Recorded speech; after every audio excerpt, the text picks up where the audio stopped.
Alhamdulillah nahmaduhu wa nasta'inuhu wa nastaghfiruh wa na'udzu billahi min shururi anfusina wa min sayyiati a'malina may yahdihillahu fala mudilla lahu wa may yudlilhu fala hadiya lahu. Asyhadu an la ilaha illallah wahdahu la syarika lahu wa asyhadu anna Muhammadan 'abduhu wa rasuluhu la nabiyya ba'dah. Qala Allah ta'ala fil Qur'anil Karim. أعوذ بالله من الشيطان الرجيم يا أيها الذين آمنوا اتقوا الله حق تقاته ولا تموتن إلا وأنتم مسلمون قال رب اشرح لي صدري ويسر لي أمري واحلل عقدة من لساني يفقه قولي وقل رب أنزلني منزلا مباركا وأنت خير المنزلين لا إله إلا أنت سبحانك إنا كنا من الظالمين. وبعد وقال رسول الله صلى الله عليه وسلم إن الله إذا أحب عبدا استعمله. Alhamdulillah Rabbil Alamin. Ayah bunda kakak semua, pertama-tama yang paling utama dan yang harus kita utamakan, mari kita panjatkan hadirat Allah Subhanahu wa Ta'ala yang telah memberikan berbagai macam nikmatnya kepada kita semua, sehingga kita masih terus diberikan kesempatan untuk bisa berkumpul, ya, bertemu kembali, tatap muka kembali di Zoom ini. Insya Allah kita semua tandanya sedang dicintai oleh Allah Subhanahu wa Ta'ala. Insya Allah Allah senantiasa memberikan hidayah taufiknya untuk kita semua, insya Allah. Amin amin ya rabbal alamin.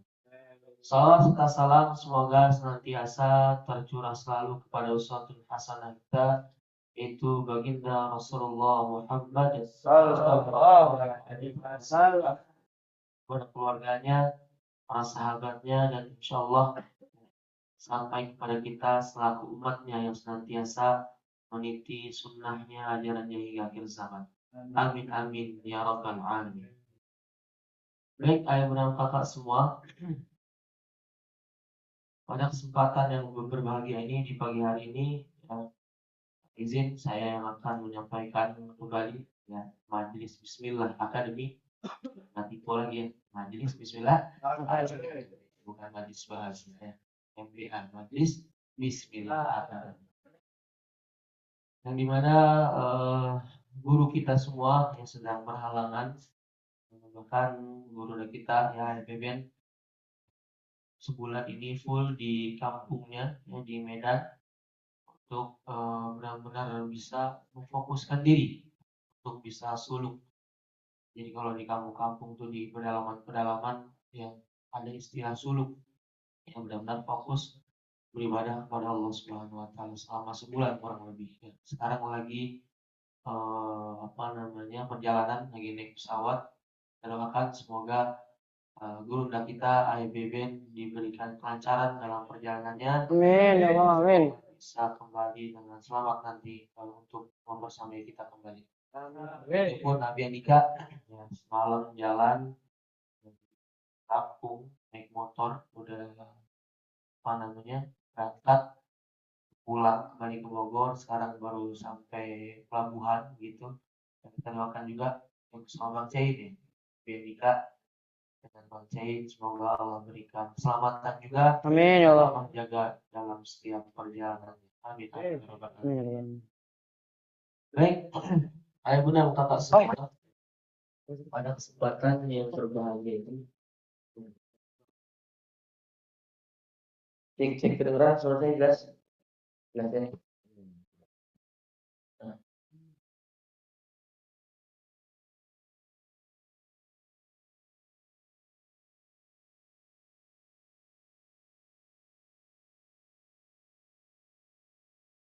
Ya, reminder bahwasanya tentu kita harus senantiasa perbanyak syukur kepada Allah Subhanahu wa Ta'ala. Cek kecil suara. Ya.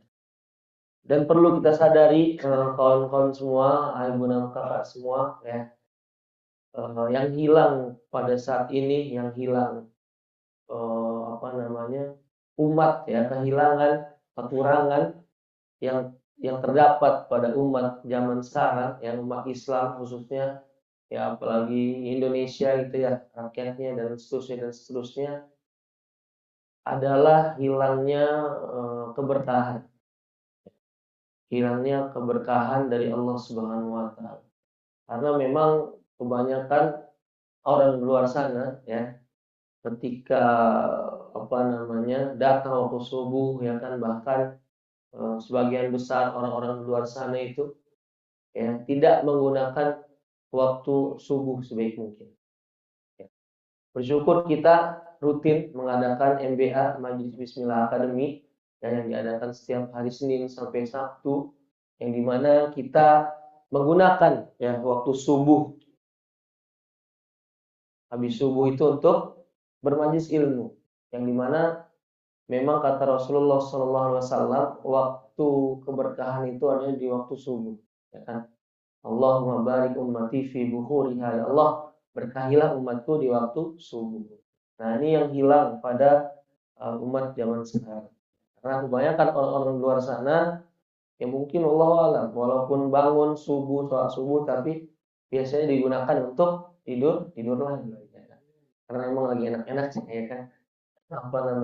Ngelihat kasur ya kan, nah itu tergoda dan sebagainya. Tapi alhamdulillah, bersyukur kita, perbanyak bersyukur masih bisa Allah istiqomahkan untuk memaksimalkan setiap pagi waktu subuh kita untuk hadir di Majelis Bismillah Academy, yang dimana insya Allah ini adalah tanda bahwasanya Allah Subhanahu wa taala benar-benar cinta dan sayang kepada kita semua. Innallaha idza ahabba 'abdan ista'ana. Ketika Allah ingin menunjukkan rasa kasih sayang kepada seorang hamba, maka ista'malahu, Allah akan pakai terus hamba tersebut di jalan Allah Subhanahu wa taala.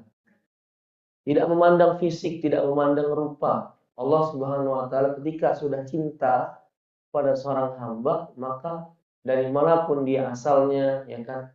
Dari manapun dia latar belakangnya, apapun warna kulitnya, apapun bentuk rupa tubuhnya, ya kan, mungkin ada yang cacat secara fisik dan seterusnya. Tapi kalau Allah udah cinta, maka istimewa Allah akan pakai hamba tersebut di jalan-jalan kebaikan, ya, di jalan-jalan ketaatan. Bersyukur ibu dan kakak semua. Dan bentuk rasa syukur kita yang kepada Allah Subhanahu wa taala adalah dengan memaksimalkan yang semua yang kita bisa dalam mendekatkan diri kepada Allah Subhanahu wa taala. Sebagaimana para sahabat radhiyallahu anhum ajma'in. Ya, siapa? Misal contoh Bilal bin Rabah. Bilal bin Rabah itu ya, sebagaimana kita tahu sahabat yang mempunyai kulit yang sangat hitam, ya kan? Kulit yang sangat hitam. Siapa di sini yang paling hitam? Belum ada apa-apanya dibandingkan dengan sahabat Bilal bin Rabah radhiyallahu anhu. Hitam. Ya kan? Kalau di malam hari cuma matanya aja yang kelihatan, ya kan?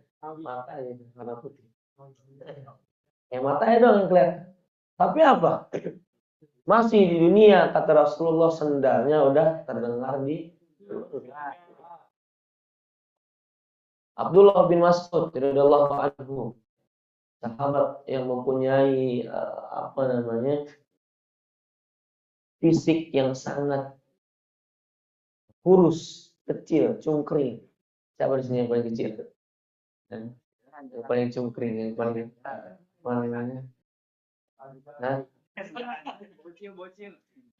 ya pokoknya sekurus-kurusnya antum, mungkin ada di sini yang kurus, siapa misalnya yang kecil, Gasi atau siapa lah, Fatur, siapa lagi yang kecil-kecil,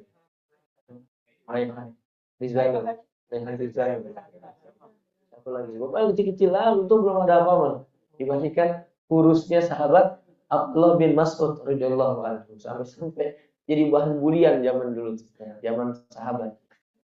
Ketika sahabat Abdullah bin Mas'ud ingin mengambil sebuah kurma, dari pohonnya, ya kan, maka tersingkap gamisnya, pakaiannya, sehingga terlihat betisnya yang sangat begitu mungil, sangat kecil.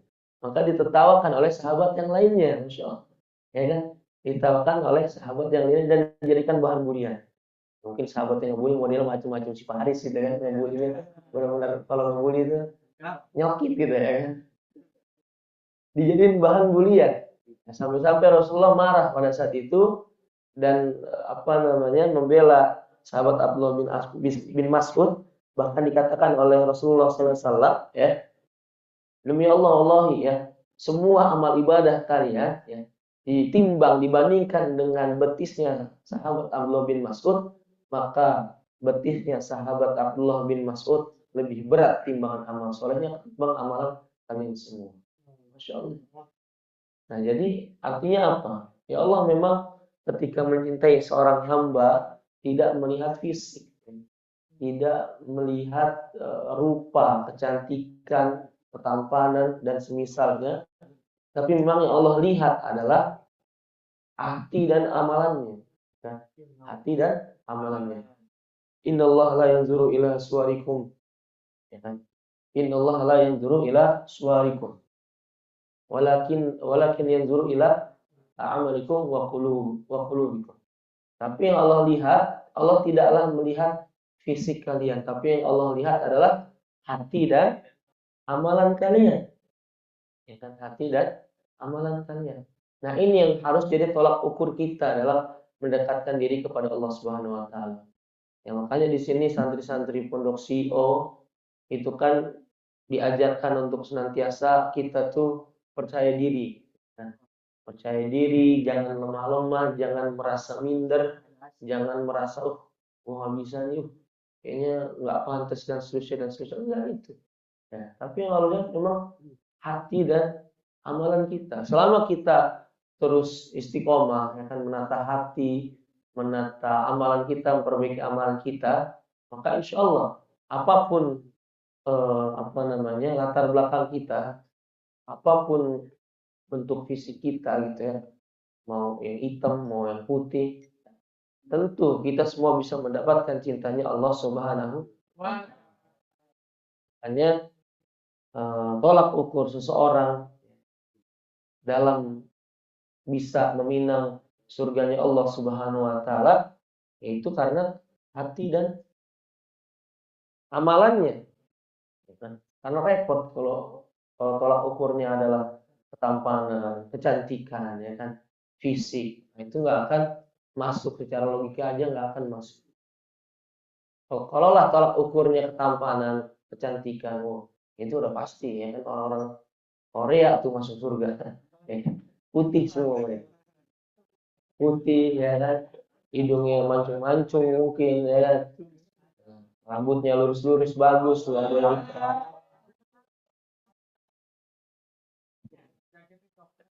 ya begitu. Nah, tapi sekali lagi bukan itu tolak ukurnya yang benar-benar, tapi tolak ukurnya adalah hati dan amalan kita. Ya. Maka itu semua diikat dengan yang namanya ketakwaan. Apa itu takwa?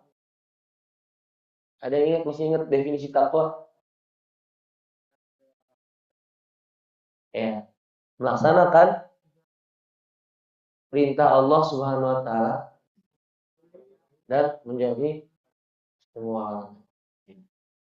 Nah, itu memang secara secara umum begitu definisi takwa, menjalankan perintah Allah dengan sebenar-benarnya dan menjauhi semua larangan Allah Subhanahu wa Ta'ala.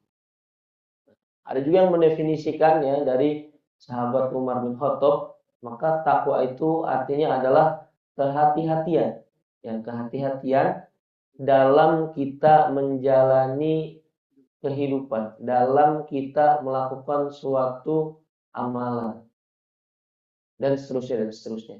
Ketika kita, ya kata sahabat Umar bin Khattab, ketika kita menjalani suatu jalan yang memang tidak ada sedikit pun cahaya di dalamnya, ya di dalam jalan itu, sepanjang jalan itu, maka yang kita lakukan adalah berhati-hati. Nah, maka itulah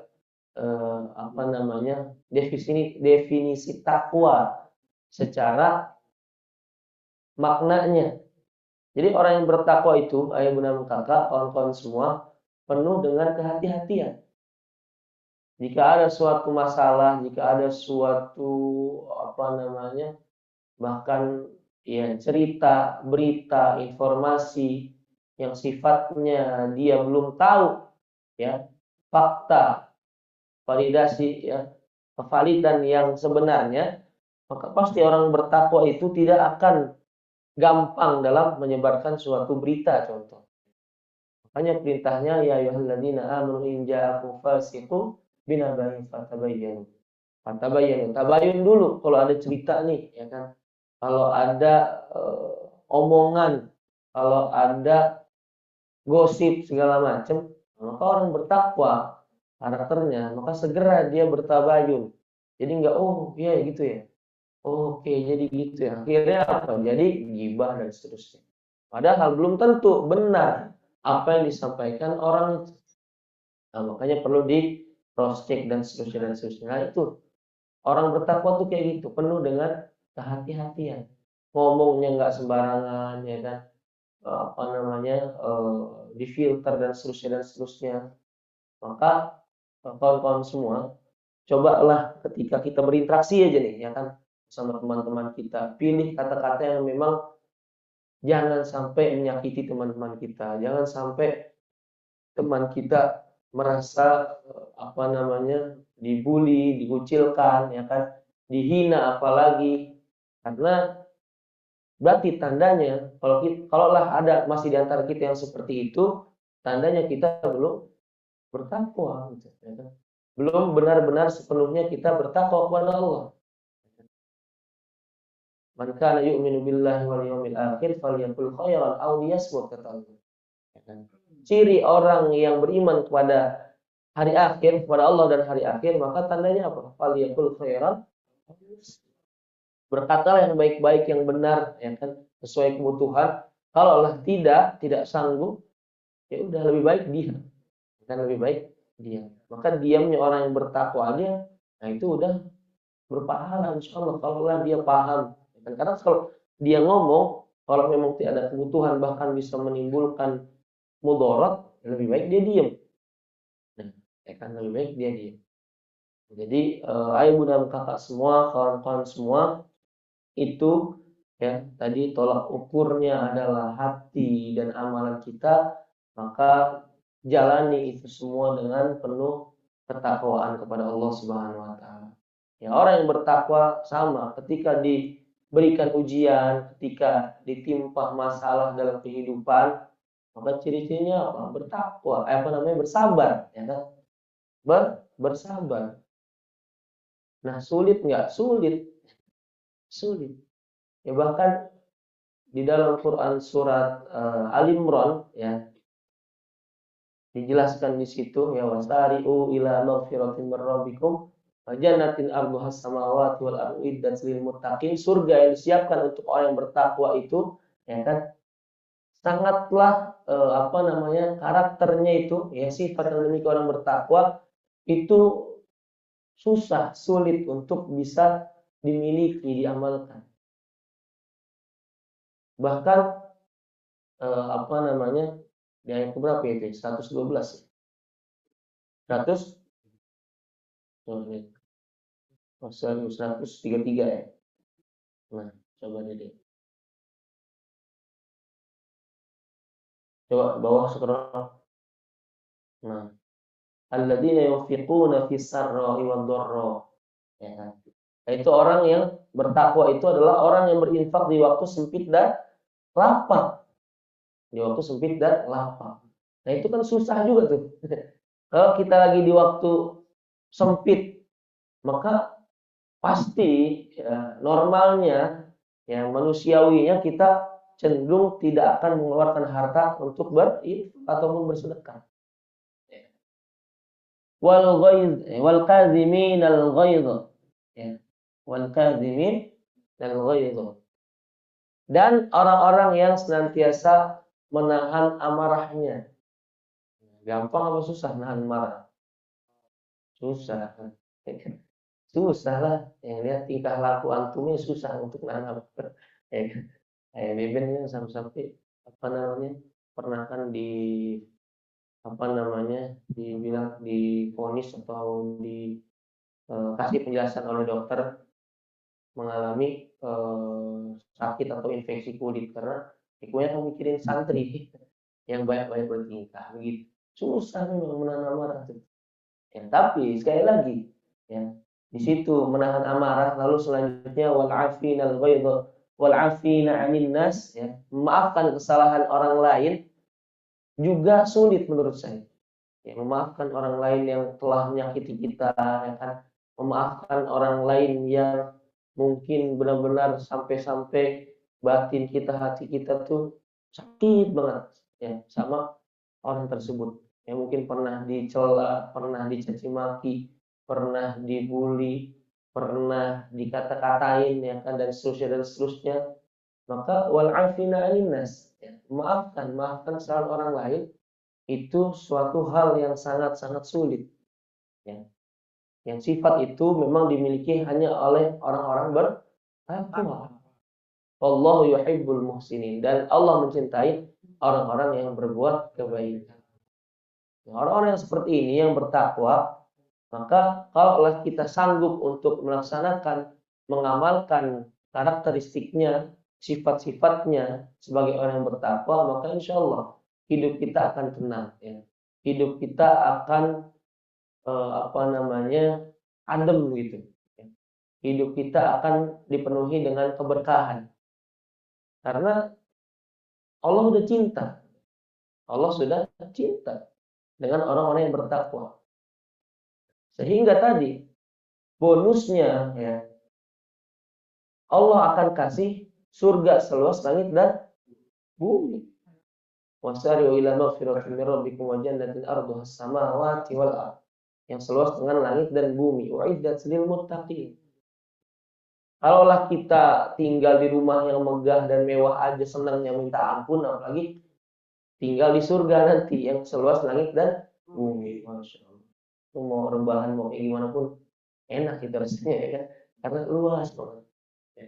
Kalah lah kenikmatan dunia itu nggak ada apa-apa yang dibandingkan dengan nikmatan surga yang Allah siapkan untuk orang-orang yang bertakwa. Jadi itu ayunan kakak semua teruslah berusaha ya menjadi orang yang bertakwa. Memang tidak gampang ya, tidak mudah untuk bisa mengamalkan karakter ya, sifat karakter yang dimiliki oleh orang-orang yang bertakwa, tapi percayalah ketika kita terus mengusahakan diri untuk bisa stay on the track ya kan, dalam koridor-koridor ketakwaan, dalam koridor-koridor keimanan, insya Allah hidup kita penuh dengan ketenangan, hidup kita penuh dengan keberkahan yang Allah berikan, hidup kita penuh dengan rezeki ya yang halal dan thayyiban wasi'an insya Allah. Begitu ibu dan kakak semua, ya tidak banyak yang mau saya sampaikan, cuma itu aja sebenarnya ya, reminder dari keseharian kita yang kita lakukan. Maka insya Allah ini juga menjadi salah satu tanda kita ya menjadi orang yang bertakwa. Istiqomah memang sulit. Nah, itu kemarin ya di Sabtu saya sampaikan materi tentang istiqomah. Tapi percayalah ya dalam istiqomah juga nanti istiqomah kita dalam ketakwaan, istiqomah kita dalam keimanan, insya Allah bahkan matinya pun nanti mati dalam keadaan husnul khotimah. Ketika orang-orang yang tidak istiqomah ya yang tidak bertakwa, yang durhaka kepada Allah dan Rasulnya mati dalam keadaan su'ul khotimah, yang dimana gambarannya itu sangatlah mengerikan, sangatlah menyakitkan. Bahkan diibaratkan kata Rasulullah bagaikan besi, ya kaut-kaut besi yang dimasukkan ke dalam perut kita lalu ditarik secara cepat sehingga apapun yang ada di dalam perut kita itu keluar bersamaan dengan besi tersebut. Nah, itu gambaran orang yang mati dalam keadaan su'ul khotimah. Orang yang mati dalam keadaan tidak bertakwa, orang yang mati tidak dalam keadaan istiqomah ya kepada Allah Subhanahu wa taala. Berat memang. Makanya kata para ulama ya, al istiqomah khairun min alfin karamah ya kan. Istiqomah itu jauh lebih baik dari 1000 karomah. Sulit memang, sulit. Capek, ya kan capek. Antum bisa lihat lah gimana capeknya Abi, gimana capeknya Ayah. Baru kemarin istirahat, sekarang udah terbang lagi ke Medan Ayah. Abi malam udah berangkat lagi sekarang untuk jenguk salah satu orang tua asuh kita, ya kan, donatur tetap MB, almarhumah Ibu Ika yang meninggal ya semalam. Insya Allah nanti juga kita mungkin dari pondok akan ngelayat ya jam 10, dan mungkin nanti di sini tim Beki silakan dikoordinir ya. Pada asar mungkin habis sholat asar langsung sholat goib untuk Ibu Ika ya. Rahimahullah begitu. Untuk sholat goib karena nanti dimakamkannya insya Allah ba'da zuhur ya. Dari sini dari pondok ada tim yang berangkat juga untuk ngelayat. Mungkin kemungkinan pergi jam 10 untuk bisa takziah kepada Ibu Ika ya rahimahullah. Gitu ibu dan kakak, teruslah istiqomah, teruslah berada dalam nilai-nilai koridor-koridor ketakwaan, keimanan kepada Allah Subhanahu wa taala, karena itu jauh lebih baik di sisi Allah Subhanahu wa taala. Percuma kita punya banyak kenikmatan, ya, punya banyak harta, punya banyak anak, punya banyak kenikmatan hidup apapun itu bentuknya dari segi materi dan seterusnya akan bernilai nol ketika kita tidak bertakwa kepada Allah Subhanahu wa taala. Itu aja yang mau saya ingatkan, ayo kakak. Terima kasih, jazakumullah khairan jaza. Semoga Allah istiqomahkan kita semua, semoga Allah menjaga kita semua, semoga Allah senantiasa berikan kita semua keberkahan, hidayah taufiknya Allah Subhanahu wa taala. Amin amin ya rabbal alamin. Usikum nafsi wa iyyakum Allah faqad fazal muttaqun wa la tamutunna illa wa antum muslimun. Wallahul muwaffiq ila aqwamit thoriq. Jika ada benarnya datang dari Allah, jika ada salahnya datang dari diri saya pribadi sebagai makhluk yang baik, makhluk yang banyak kurangan, saya mohon ampun kepada Allah dan mohon dibukakan pintu maaf yang sebesar-besarnya. Assalamualaikum warahmatullahi wabarakatuh. Waalaikumsalam warahmatullahi wabarakatuh.